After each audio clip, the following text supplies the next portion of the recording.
ਤੁਸੀਂ देख रहे हो जय भीम टीवी। आप देख रहे हैं जय भीम टीवी और मैं हूं सीमा क्लेर। आज हमारे साथ मौजूद हैं मिस्टर लौरीराम बाली जी, एक ऐसी शख्सियत हैं जिन्होंने बाबा साहेब अम्बेडकर जी के साथ बहुत काम किया। इनसे बेहतर हमें बाबा साहेब अम्बेडकर जी के जीवन के बारे में, उनके मिशन के बारे में शायद ही कोई व्यक्ति बता सकता है। आज हम जिस विषय पे बात करने आए हैं वो विषय है फिरकू विवाद और पूना पैक्ट क्या था इस विषय में। सर जय भीम जय भारत। सर आपका बहुत बहुत स्वागत है। मैं एल.आर. बाली, एडिटर भीम पत्रकार, आपसे संबोधित हो रहा हूँ। पहला सवाल जो इन्होंने किया है कि कम्युनल अवार्ड कैसे बना। लंदन में 3 राउंड टेबल कॉन्फ्रेंसेस हुई जिनको गोलमेज सम्मेलन कहते हैं। पहले सम्मेलन में 81 लोग थे।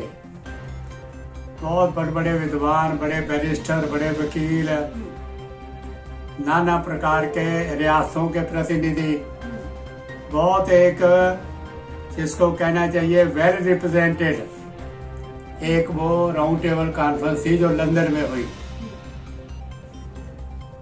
कांग्रेस ने उसका बाइकआउट किया। दूसरी जो कॉन्फ्रेंस हुई वो दिसंबर 31 में हुई, 1931 में। उसमें मोहनदास गांधी जी कांग्रेस की तरफ से, अखिल भारतीय राष्ट्रीय कांग्रेस की तरफ से एकमात्र प्रतिनिधि भारत के बनकर गए और उनके साथ सरोजिनी नायडू, घनश्याम दास बिरला ऐसे लोग थे जो उनके, मदन मोहन मालवीय, ये 3 लोग जो थे पहले भी उनके बड़े श्रद्धालु थे, वहां भी श्रद्धालु ही रहे। यानी सरोजिनी नायडू, मदन मोहन मालवीय, घनश्याम दास बिरला, जी.डी. बिरला। तो गांधी जी दूसरी गोलमेज कॉन्फ्रेंस में गए। पहली गोलमेज कॉन्फ्रेंस के अंदर जो बाबा साहब का भाषण हुआ उसके मैं 2 पहलू ही सिर्फ आपके सामने रखना चाहता हूँ। पहला उन्होंने कहा कि हम जो लोग हैं अनटचेबल, जिनको अछूत कहा जाता है, उन्होंने अपनी एक किताब में भी लिखा है अनटचेबल, अनसीएबल, ऐसे लोग जिनको छूना नहीं, ऐसे लोग जिनको देखने से ही अछूतपन पैदा हो जाता है वगैरह। तो उन्होंने कहा हमारे घाव सदियों से हैं, सदियों से घाव हैं। एक बात तो उन्होंने, जिनको अनटचेबल कहा जाता है, उनके वहां पर उन्होंने बहुत जबरदस्त जो स्पीच है उनकी, मैंने डॉक्टर बाबा साहब अम्बेडकर जीवन और मिशन में पंजाबी में भी, हिंदी में भी मैंने उनकी पूरी स्पीच दी है और उसका अनुवाद भी किया है, अंग्रेजी से अनुवाद किया है हिंदी में। दूसरी बात, उन्होंने देश की आजादी के बारे में कही जिसको छुपाया जा रहा है।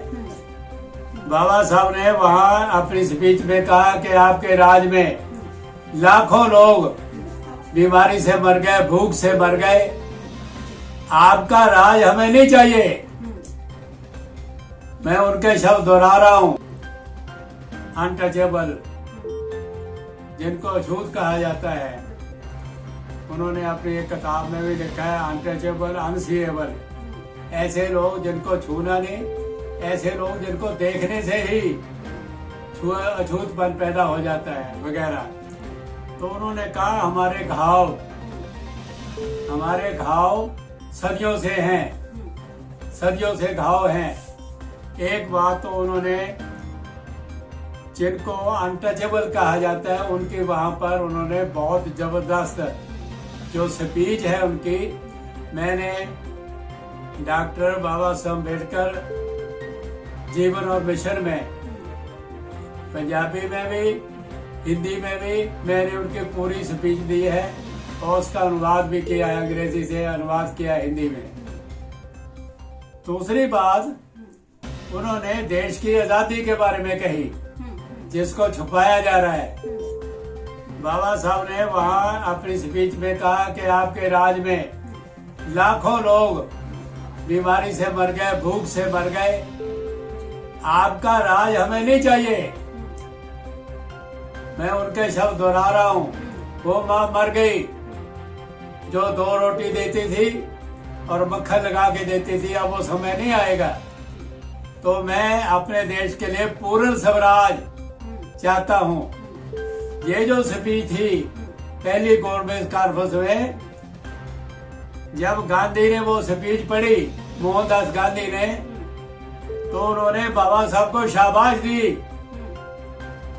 कि आपने देश का नाम ऐसा ऊंचा किया जिसकी आशा नहीं थी। ये पहली गवर्नमेंट कॉन्फ्रेंस की बात है। अब दूसरी की आइए। दूसरी गवर्नमेंट कॉन्फ्रेंस में गांधी जी ने जो छोटी छोटी कमेटियां बनी थी, राउंड टेबल कॉन्फ्रेंस की छोटी कमेटियां बनी थी, उन कमेटियों में ही बाबा साहब का विरोध करना और बहुत जबरदस्त टकराव हो गया। उस वक्त की तमाम अखबारें भरी पड़ी हैं। मैं जब इंग्लैंड गया तो मैंने सब अखबारें वो देखी हैं, उनका मैं हवाला भी अपनी किताबों में दिया है। तो अंग्रेजों ने कहा कि जो हम फैसला देंगे उस पे आप हस्ताक्षर करके जाओ। बाबा साहब ने कहा मैं हस्ताक्षर नहीं करूंगा। गांधी जी ने हस्ताक्षर किए, गांधी जी ने दस्तखत किए कि जो आप फैसला करेंगे मुझे मंजूर होगा। ये दूसरी गवर्नमेंट कॉन्फ्रेंस खत्म हो गई। खत्म होने के बाद गांधी जी जो वापस आ रहे थे तो किसी देश में उतर के उन्होंने भाषण दिया। तो भाषण सरकार को अच्छा नहीं लगा, तो जैसे ही वो इंडिया में आए तो उनको गिरफ्तार किया गया। गिरफ्तार करके पुणे की यरबदा जेल में उनको रखा गया और कस्तूरबा गांधी और सरोजनी नायडू उनके साथ थी। अब मैं इसमें एक हवाला देना चाहता हूँ। कहाँ पे शहीद भगत सिंह और उनके साथी, जिनको अखबार के लिए मन मत रखना पड़ा और वहाँ जतन दास की डेथ हो गई। एक तरफ ये हालत है, दूसरी तरफ गांधी जी जेल में हैं, उसके साथ कस्तूरबा गांधी उसकी पत्नी है और सरोजनी नायडू दो उसकी मदद के लिए हैं, खाना बनाने के लिए वगैरह वगैरह, उसकी सेवा के लिए। तो क्यूमन अवार्ड दूसरी गवर्नमेंट कॉन्फ्रेंस के बाद अंग्रेजों ने अनाउंस कर दिया, बरतानिया सरकार ने। उसमें उन्होंने कहा कि जो अधिकार मुसलमानों को है, ईसाइयों का है, वो अछूतों को भी होंगे। यानी अपने नुमाइंदे सेपरेट इलेक्टोरेट से चुनना। अब सेपरेट इलेक्टोरेट में समझाना चाहता हूँ क्या है। इसके ऊपर लोगों को बहुत ज्यादा ज्ञान नहीं है। सेपरेट इलेक्टोरेट ये है कि एक बरादरी का आदमी, एक समुदाय का आदमी खड़ा होता है, मुसलमान खड़ा होगा उसको मुसलमान ही वोट देंगे, ईसाई खड़ा होगा उसको ईसाई ही वोट देंगे। इसको बोलते हैं सेपरेट इलेक्टोरेट। ये था। तो कम्युनल अवार्ड में अछूतों को 81 सीटें मिली।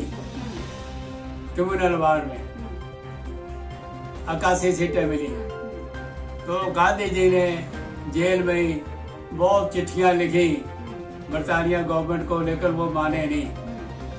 आखिर में उसने अपना आखिरी हरबा, आखिरी हथियार इस्तेमाल किया। उसने मन व्रत रख दिया, मन व्रत रख दिया। उस वक्त के जो बहुत बड़े लीडर थे सर विंस्टन चर्चिल, उसका कहना था कि मरता है तो मरने दो, हम इन लोगों के साथ दगा नहीं कर सकते। ये उसकी अपनी राय थी।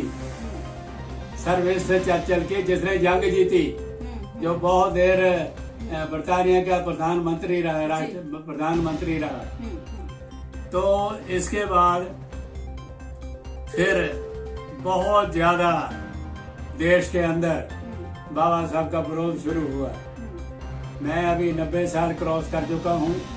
मैंने वो तमाम अखबारें पढ़ी हैं जिनमें बाबा साहब को धमकियां दी गई।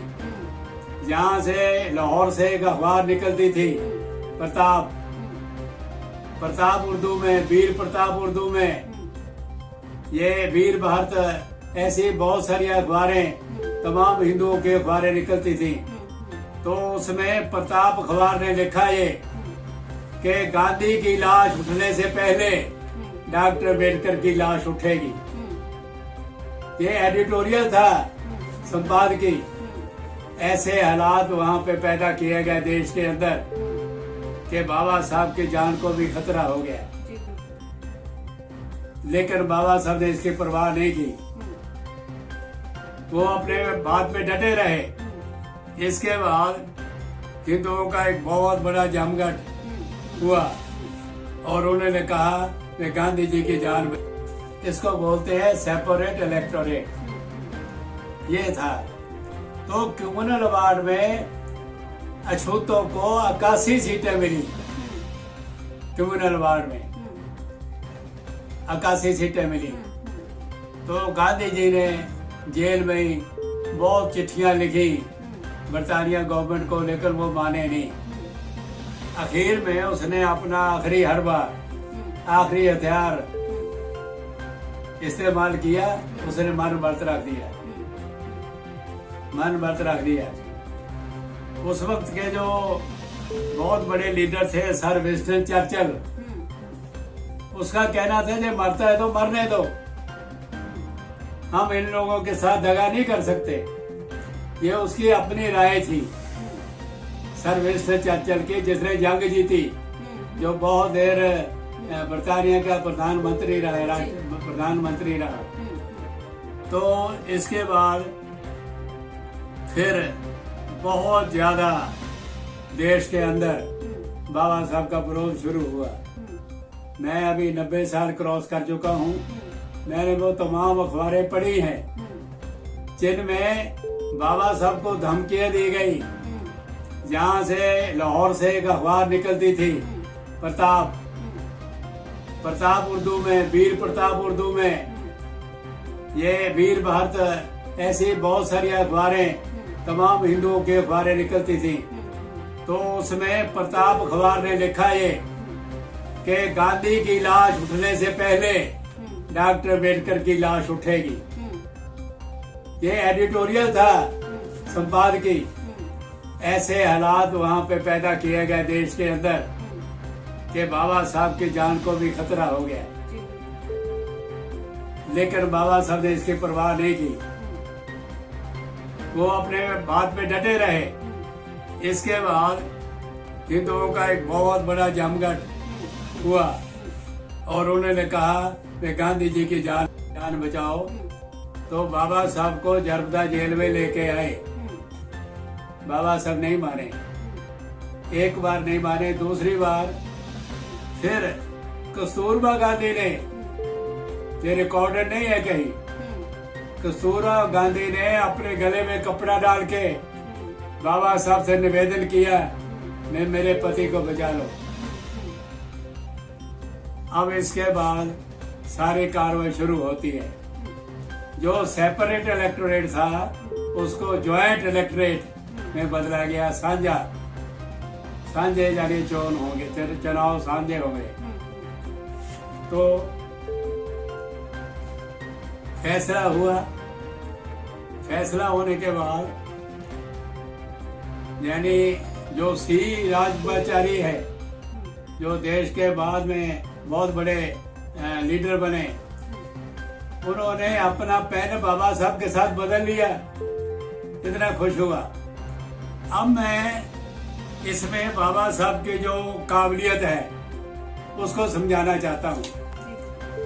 बाबा साहब ने जो सेपरेट इलेक्टोरेट का मतलब ये था कि अछूत ही चुनाव में खड़ा होगा अछूत ही वोट देंगे। इसको बोलते हैं सेपरेट इलेक्टोरेट।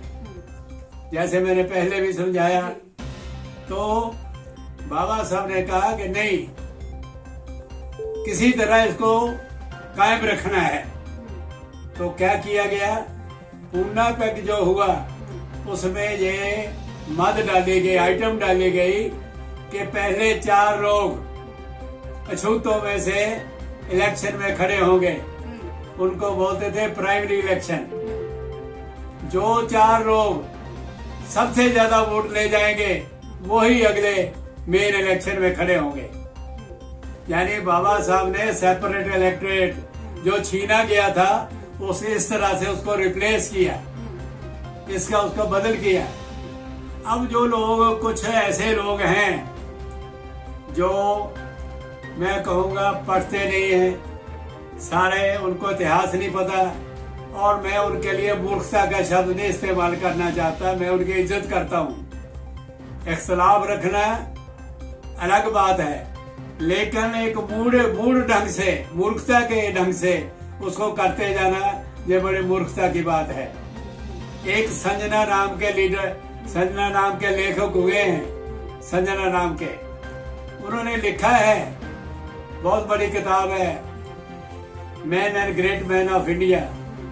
उसमें बाबा साहब का जिक्र दिया है उसने, बड़ी मशहूर किताब है, पुराने जमाने की किताब है। उसने लिखा कि अम्बेडकर अछूतों को पॉलिटिकल मैप पे लेके आए, राजनीतिक नक्शे पे लेके आए बाबा साहब, ये उसने लिखा है। और बात भी सही है, पहले ना वोट का अधिकार और ना अपने प्रतिनिधि चुनने का अधिकार। अब पूना पैक्ट की क्या अच्छी बातें हुई, मैं वो आपके सामने रखना चाहता हूँ। पहली बात, अछूतों के नुमाइंदे नॉमिनेट होते थे, नामजद, और गवर्नर करता था। पूना पैक्ट में अपनी वोट से अपने नुमाइंदे चुनने का अधिकार पहली बार मिला, वोट का अधिकार मिला। ये बहुत बड़ी उपलब्धि थी। अब दूसरी बात, जिसको हमारे ये साथी जो विरोध करते हैं कि नए कारणों से, वो नहीं समझते। पूना पैक्ट में खाली पॉलिटिकल नहीं है, उसमें सरकारी नौकरियों के लिए भी है कि उनके साथ भेदभाव नहीं किया जाएगा। उनमें शिक्षा भी है, मेरे पास पड़ा है पूना पैक्ट अभी, उसमें शिक्षा भी है कि हर सरकार अपने बजट में एक निश्चित पैसा, एक निश्चित अमाउंट रकम अछूतों की शिक्षा के लिए रखेगी, और उनके साथ किसी तरह का भेदभाव, छुआछात देश में नहीं किया जाएगा।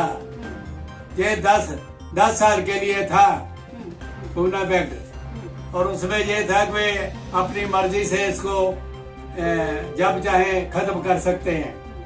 अब पूना पैक्ट 2 व्यक्तियों में समझौता था, गांधी जी और बाबा साहब अम्बेडकर है। एक संजना नाम के लीडर, संजना नाम के लेखक हुए हैं, संजना नाम के, उन्होंने लिखा है, बहुत बड़ी किताब है, man and great man of India. उसमें बाबा साहब का जिक्र दिया है उसने, बड़ी मशहूर किताब है, पुराने जमाने की किताब है। उसने लिखा कि अम्बेडकर अछूतों को पॉलिटिकल मैप पे लेके आए, राजनीतिक नक्शे पे लेके आए बाबा साहब, ये उसने लिखा है। और बात भी सही है, पहले ना वोट का अधिकार और ना अपने प्रतिनिधि चुनने का अधिकार।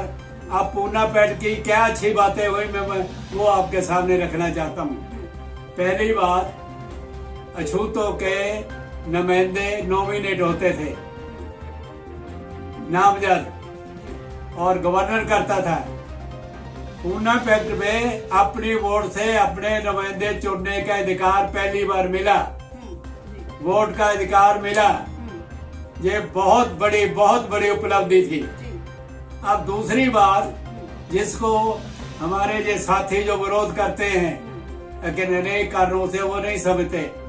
पूना पैक्ट में खाली पॉलिटिकल नहीं है, उसमें सरकारी नौकरियों के लिए भी है कि उनके साथ भेदभाव नहीं किया जाएगा।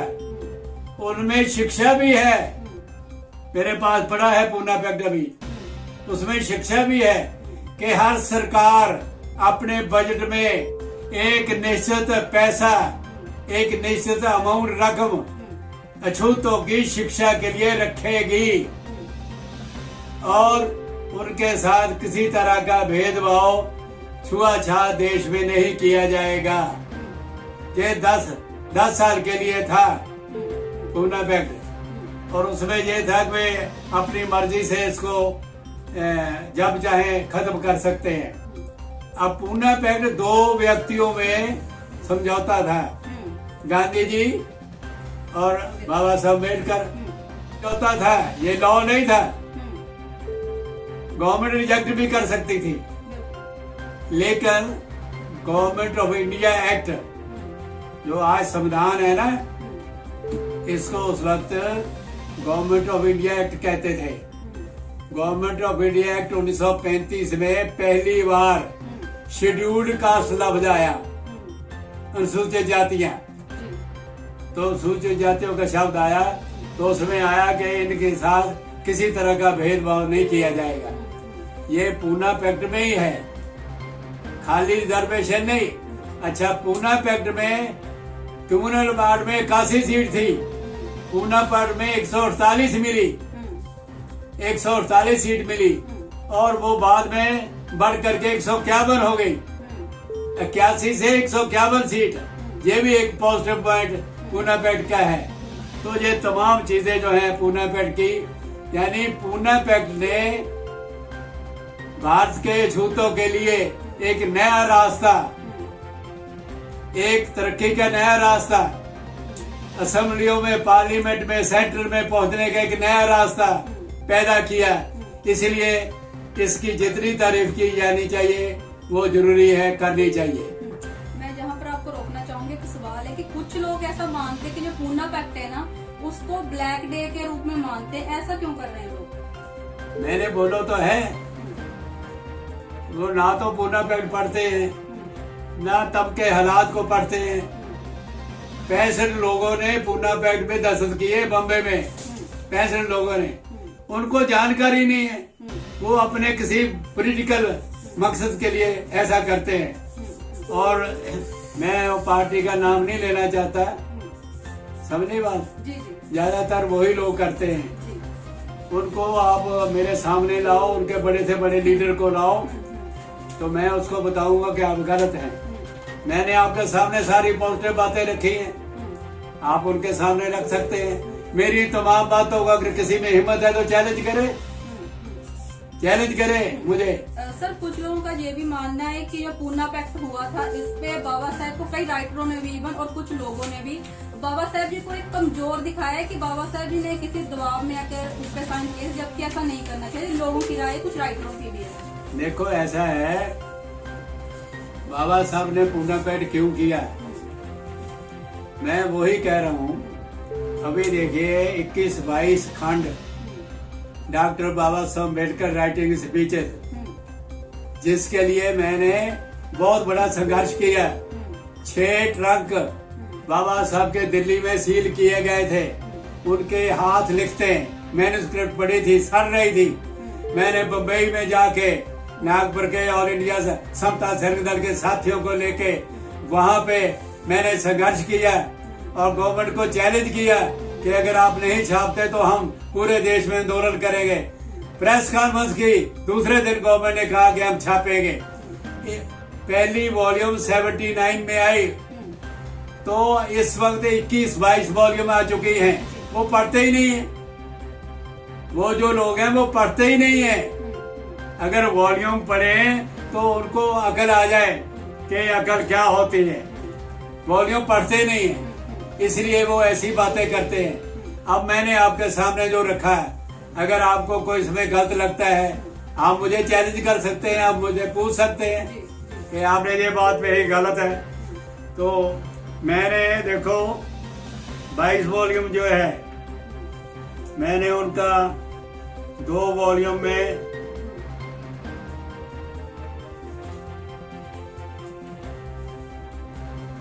2 वॉल्यूम में मैंने जो 21 वॉल्यूम है 2 खंडों में मैंने उनका हिंदी में सार किया है। उसका नाम है बाबा साहब अम्बेडकर कल्प का कमाल। यानी अंग्रेजी में लोग बाबा साहब को ज्यादा जटिल अंग्रेजी है, बड़ी इडियोमेटिक है, बड़ी विविधतापूर्ण अंग्रेजी है। मैं चूंकि उनके चरणों में 5-6 साल रहा, इसलिए मैंने अपनी अंग्रेजी डेवलप की और डेवलप करके मैंने अंग्रेजी का सार उन 2 किताबों में दिया है, जिससे लोगों को बहुत ज्यादा जानकारी मिली है।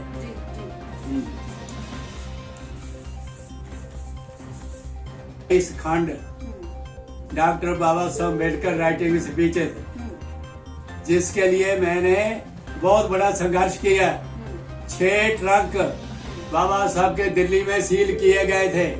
उनके हाथ लिखते मैन्युस्क्रिप्ट पड़ी थी, सड़ रही थी। मैंने बम्बई में जाके नागपुर के ऑल इंडिया समता संघ दल के साथियों को लेके वहां पे मैंने संघर्ष किया और गवर्नमेंट को चैलेंज किया कि अगर आप नहीं छापते तो हम पूरे देश में आंदोलन करेंगे। प्रेस कॉन्फ्रेंस की, दूसरे दिन गवर्नमेंट ने कहा कि हम छापेंगे। पहली वॉल्यूम 79 में आई, तो इस वक्त 21-22 वॉल्यूम आ चुकी हैं। वो पढ़ते ही नहीं है, वो जो लोग हैं वो पढ़ते ही नहीं है। अगर वॉल्यूम पढ़े तो उनको अकल आ जाए कि अकल क्या होती है। वॉल्यूम पढ़ते नहीं है, इसलिए वो ऐसी बातें करते हैं। अब मैंने आपके सामने जो रखा है, अगर आपको कोई इसमें गलत लगता है, आप मुझे चैलेंज कर सकते हैं, आप मुझे पूछ सकते हैं कि आपने ये बात पे ही गलत है। तो मैंने देखो 22 वॉल्यूम जो है, मैंने उनका 2 वॉल्यूम में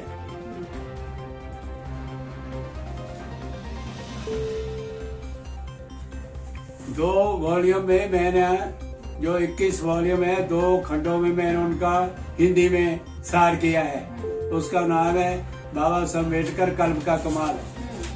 यानी अंग्रेजी में लोग बाबा साहब को ज्यादा जटिल अंग्रेजी है, बड़ी इडियोमेटिक है, बड़ी विविधतापूर्ण अंग्रेजी है। मैं चूंकि उनके चरणों में 5-6 साल रहा, इसलिए मैंने अपनी अंग्रेजी डेवलप की और डेवलप करके मैंने अंग्रेजी का सार उन 2 किताबों में दिया है, जिससे लोगों को बहुत ज्यादा जानकारी मिली है।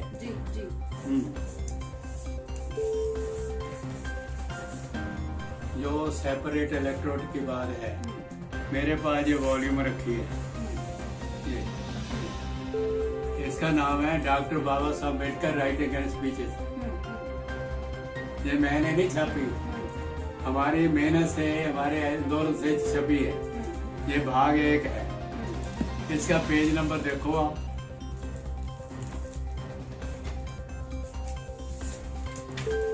ये पढ़ो।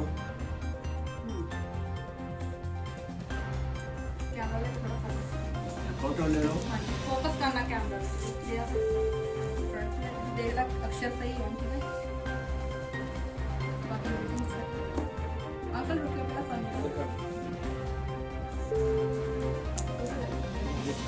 लेफ्ट साइड से अगला लिखिए।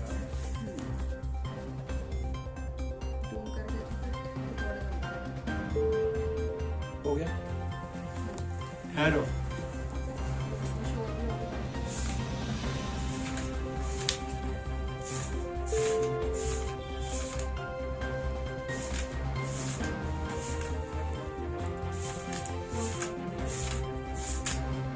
नहीं अगर देनी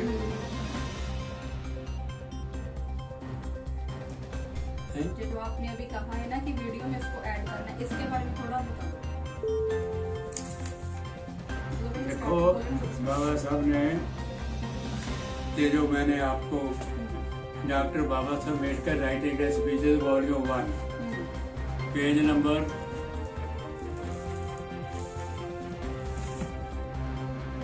1 उसमें वॉल्यूम 1 में बाबा साहब लिखते हैं, जो मैंने आपको नोट कराया है कि सेपरेट इलेक्टोरेट की जरूरत नहीं और जो पॉलिटिकल रिजर्वेशन है इसकी भी जरूरत नहीं। इसकी बजाय मल्टी मेंबर कॉन्स्टिट्यूएंसी बनाओ। मल्टी मेंबर का ये होता है, कैसे जलंधर है, जलंधर की मान लीजिए 2 कॉन्स्टिट्यूएंसी है पार्लियामेंट की, 2 या 3, इन तीनों को एक साथ करो। मैं 3 वोट, मेरे 3 वोट होंगे। 3 वोट, इसको बोलते हैं मल्टी। कट्ठा, मल्टी का मतलब इकट्ठा कर देना। जी। 3 वोट, मैं चाहे एक को 3 दे दूं, चाहे तीनों को एक एक दे दूं। जी। बाबा साहब ने कहा ये सिस्टम शुरू करो। ये उन्होंने वॉल्यूम में कहा ये 55 का है, 55 का है, वो 32 का है, ये 55 का है। बाबा साहब ने अपने विचार जो है हालात के मुताबिक बदले हैं। जो 30 सितंबर 1956 को जब मैं उनको आखिरी बार मिला, शेड्यूल्ड कास्ट फेडरेशन की मीटिंग थी आखिरी, उनकी अध्यक्षता में हुई, जहां मैंने उनको वचन दिया था कि आपके जाने के बाद मैं इस मिस्र को जीवित रखूंगा, और मैंने अपना वचन निभाया, निभा रहा हूँ। तो उसमें बाबा साहब ने अपनी अध्यक्षता में ये रेजोल्यूशन किया कि पॉलिटिकल रिजर्वेशन खत्म होनी चाहिए, यानी असेंबली पार्लियामेंट की। और वहां पर उन्होंने ये भी कहा कि अब शेड्यूल्ड कास्ट फेडरेशन की जरूरत नहीं है। अब शेड्यूल्ड कास्ट फेडरेशन है क्या? शेड्यूल्ड का मतलब सूची, कास्ट का मतलब जाते, फेडरेशन का मतलब संघ, यानी जातियों का संघ, जिनको लिस्ट किया गया है, इसीलिए अनुसूचित बोलते हैं, जो लिस्ट की गई है, अनुसूचित लिस्ट की गई जातियों का संघ। उसकी बजाय बाबा साहब ने इसको तोड़ते हैं, आज डिसबैन करते हैं, और इसकी बजाय रिपब्लिकन पार्टी ऑफ इंडिया का हम शुरू करेंगे। तब रिपब्लिकन पार्टी ऑफ इंडिया शुरू हुई, उनकी अध्यक्षता में रेजोल्यूशन हुआ, और 1957 में उनके जाने के बाद रिपब्लिकन पार्टी ऑफ कायम हो गई। उस पार्टी ने क्या क्या काम किया वो अलग क्वेश्चन है, वो आज का विषय नहीं है। जी, जी। सर, हमारा आखिरी सवाल ये है कि आज के समय में जो बाबा साहब का मिशन है, क्या रियल में वो मिशन लोग चला रहे हैं या कुछ अपना ही और एजेंडा चला रहे हैं? इसके बारे में क्या कहेंगे? देखो, ऐसा है, सबसे बड़ी बात जो लोग कहते हैं मनुवाद, मनुवाद, मनुवाद, सबसे ज्यादा मनुवाद तो हम लोग हैं। बाबा साहब ने इस देश के समस्याओं का कारण ढूंढा है। इस देश की समस्याएं हैं धर्म, जिसको इंग्लिश में रिलीजन बोलते हैं, उर्दू में मजहब बोलते हैं, हिंदी में धर्म बोलते हैं। आप सारा देखो, मैंने तमाम धर्मों की किताबें पढ़ी हैं। आपको अछूत किसने बनाया? धर्म ने बनाया। आपके राजनीतिक अधिकार किसने किसने लिए? धर्म ने लिए। आपको अनपढ़ किसने रखा? धर्म ने रखा। आपको भूखे नंगे किसने रखा? धर्म ने रखा। आपकी बस्तियां गांव से बाहर कैसे हुई? धर्म ने रखा। ये तमाम चीजें धर्म ने की हैं। इसलिए बाबा साहब ने कहा कि धर्म जो है, ब्राह्मणवाद जो है, उनका एक भाषण है 1944 का, वो छपा हुआ है, इसी वॉल्यूम में है, वॉल्यूम खंड 1 में। उसमें वो कहते हैं वर्किंग क्लास के लोगों, हैं काम करने वाले लोगों, आपके 2 दुश्मन हैं, पूंजीवाद और ब्राह्मणवाद। पूंजीवाद सभी कहते हैं, ब्राह्मणवाद किसी ने नहीं कहा, ये बाबा साहब अम्बेडकर ने कहा। इसलिए उन्होंने कहा गया कि ब्राह्मणवाद से छुटकारा पाना है तो आपको बुद्ध धर्म अख्तियार करना पड़ेगा। वो 14 अक्टूबर 1956 को स्वयं बुद्ध बने, और 15 तारीख को 10 लाख से लोगों को उन्होंने बुद्ध धर्म की दीक्षा दी। 16 तारीख को उन्होंने औरंगाबाद में धर्म की दीक्षा दी। तो उनका कहना था कि जब तक आप ब्राह्मणवाद, जो हिंदुइज्म का सही नाम है, इसको नहीं छोड़ते, आपकी गुलामी दूर नहीं हो सकती। बहुत बहुत धन्यवाद। ये हमारे साथ थे लॉरीराम बाली जी। बहुत बहुत धन्यवाद सर। जय भीम। आप देखते रहो जय भीम टीवी। ऑफ इंडिया का हम शुरू करेंगे। तब रिपब्लिकन पार्टी ऑफ इंडिया शुरू हुई, उनकी अध्यक्षता में रेजोल्यूशन हुआ, और 1957 में उनके जाने के बाद रिपब्लिकन पार्टी ऑफ कायम हो गई। उस पार्टी ने क्या क्या काम किया वो अलग क्वेश्चन है, वो आज का विषय नहीं है। सर हमारा आखिरी सवाल ये है कि आज के समय में जो बाबा साहब का मिशन है, क्या रियल में वो मिशन लोग चला रहे हैं या कुछ अपना ही और एजेंडा चला रहे हैं? इसके बारे में क्या कहेंगे? देखो ऐसा है, सबसे बड़ी बात जो लोग कहते हैं मनुवाद मनुवाद मनुवाद, सबसे ज्यादा मनुवाद तो हम लोग हैं। बाबा साहब ने इस देश के समस्याओं का कारण ढूंढा है। इस देश की समस्याएं हैं धर्म, जिसको इंग्लिश में रिलीजन बोलते हैं, उर्दू में मजहब बोलते हैं, हिंदी में धर्म बोलते हैं। आप सारा देखो, मैंने तमाम धर्मों की किताबें पढ़ी हैं। आपको अछूत किसने बनाया? धर्म ने बनाया। आपके राजनीतिक अधिकार किसने किसने लिए? धर्म ने लिए। आपको अनपढ़ किसने रखा? धर्म ने रखा। आपको भूखे नंगे किसने रखा? धर्म ने रखा। आपकी बस्तियां गांव से बाहर कैसे हुई? धर्म ने रखा। ये तमाम चीजें धर्म ने की हैं। इसलिए बाबा साहब ने कहा कि धर्म जो है, ब्राह्मणवाद जो है, उनका एक भाषण है 1944 का, वो छपा हुआ है, इसी वॉल्यूम में है, वॉल्यूम खंड 1 में। उसमें वो कहते हैं वर्किंग क्लास के लोगों, है काम करने वाले लोगों, आपके दो दुश्मन हैं, पूंजीवाद और ब्राह्मणवाद। पूंजीवाद सभी कहते हैं, ब्राह्मणवाद किसी ने नहीं कहा, ये बाबा साहब अम्बेडकर ने कहा। इसलिए उन्होंने कहा गया कि ब्राह्मणवाद से छुटकारा पाना है तो आपको बुद्ध धर्म अख्तियार करना पड़ेगा। वो 14 अक्टूबर 1956 को स्वयं बुद्ध बने और 15 तारीख को 10 लाख से लोगों को उन्होंने बुद्ध धर्म की दीक्षा दी। 16 तारीख को उन्होंने औरंगाबाद में धर्म की दीक्षा दी।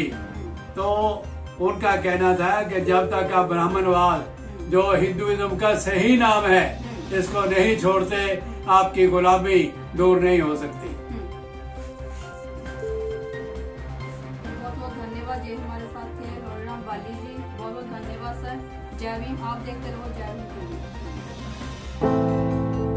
ਤੁਸੀਂ ਦੇਖ ਰਹੇ ਹੋ ਜੈ ਭੀਮ ਟੀਵੀ।